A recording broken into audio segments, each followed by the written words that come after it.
Hello' everyone, এয়া আজি বতৰৰ ডিমাণ্ডেই কাৰণ গুৱাহাটীত বহুত বেছিয়ে বৰষুণ যোৱাকালি ৰাতিৰ পৰা। তো কিবা খাওঁ খাওঁ লাগিল, লৈ আহিলোঁ চিকেন, আনিয়ে যোগাৰ কৰিলোঁ।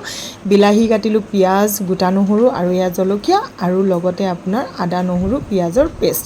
আটাইখিনি বস্তু প্ৰথমে ৰেডি কৰি লৈছোঁ কাৰণ ৰেডি কৰি ল'লে বনাবলৈ সহজ হৈ যায়। আৰু এইফালে কেৰাহীটো পাতি দি গৰম হোৱাৰ পাছত দি দিলোঁ ৰিফাইন তেল। মই মিঠাতেল ব্যৱহাৰ নকৰোঁ আজি, এয়া দিছোঁ ৰিফাইন তেল সেইকাৰণে।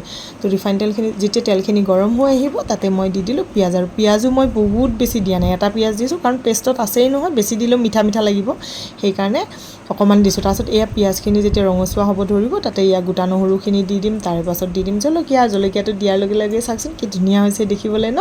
তাৰপাছত এইখিনি অকণমান ফ্ৰাই কৰি ল'ম। এইখিনি যেতিয়া অকণমান ফ্ৰাই হ'ব তেতিয়া মই কাটি লোৱা বিলাহীখিনি ইয়াতে দি দিম। আকৌ এইখিনি ফ্ৰাই কৰিম কাৰণ যিমান ফ্ৰাই কৰে সিমান টেষ্ট হয়। কাৰণ বস্তু এটা বনালেই নহয় ন, অকণমান মানে সোৱাদ লগা হ'লে খাই ভাল লাগে। আৰু মই নিজেই জুতিত খোৱা মানুহ সেইকাৰণে মই যিমান পাৰোঁ টেষ্টি বনাবলৈ ট্ৰাই কৰোঁ। তাৰপাছত এইখিনি ভালদৰে ফ্ৰাই কৰি থাকিম। দেখিছেনে অকণমান জহি গৈছে তেলতে, মানে বস্তুখিনি যেতিয়া যিমান ফ্ৰাই হৈ আহিব তাৰে পাছত মই ইয়াতে দি দিম আদা নহৰু পিঁয়াজৰ পেষ্ট। আকৌ এইখিনি ফ্ৰাই কৰিম। এইখিনি ফ্ৰাই কৰি কৰি যেতিয়া অকণমান ৰঙচুৱা হ'বলৈ ধৰিব তেতিয়াহে মই ইয়াতে বাকীবোৰ মছলা বা কিবা ব্যৱহাৰ কৰোঁ। আৰু মই বহুত বেছি মছলাও নিদিওঁ দেই, একদম খুব কম মছলাৰে বনাম।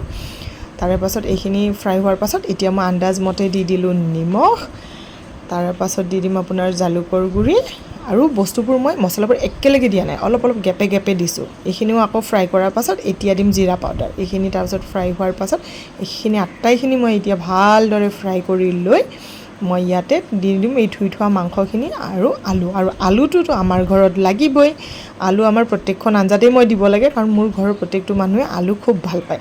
সেইকাৰণে দি দিলোঁ আলু, দি এতিয়া মাংসখিনি ভালদৰে ফ্ৰাই কৰি ল'ম। কিন্তু পানী নিদিওঁ, ফ্ৰাই কৰি কৰি কৰি কৰি যেতিয়া তাৰ পানীটো উঠিব তাৰে পিছতহে মানে জুইটো বঢ়াই দি